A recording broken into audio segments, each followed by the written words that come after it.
Une casemate grimée en maison ordinaire, voici l'un des avant-postes de la Trouée de la Sarre que l'on nomme communément aujourd'hui ligne Maginot Aquatique, située au bord de la route à Willerwald. Cette maison forte, comme tous les avant-postes, se situe 2 km en avant de la ligne des inondations défensives du dispositif. Ils avaient pour mission de déceler l'approche de l'ennemi, donner l'alerte et briser son premier assaut. À Willerwald, on est sur l'axe Sarreguemines-Sarralbe. C'est le 51e régiment de mitrailleurs d'infanterie coloniale qui couvre cette partie de la ligne Maginot, soit 12 km de front.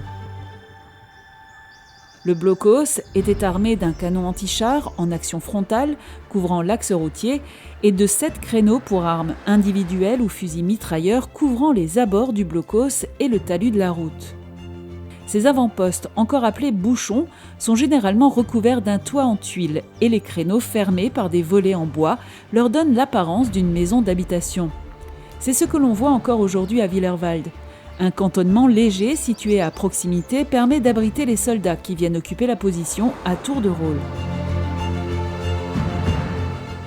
L'avant-poste de Willerwald ainsi que le village occupé par les marsouins du 51e RMIC sont pris à partie par l'artillerie allemande dès la fin mai 1940. La position étant intenable, le village et l'avant-poste dont les installations ont été détruites par ses occupants seront évacués sans incident dans la nuit du 4 au 5 juin.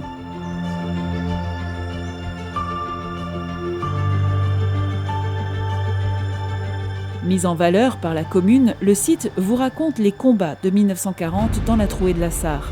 C'est aussi le point de départ idéal pour découvrir les autres vestiges de la ligne Maginot Aquatique.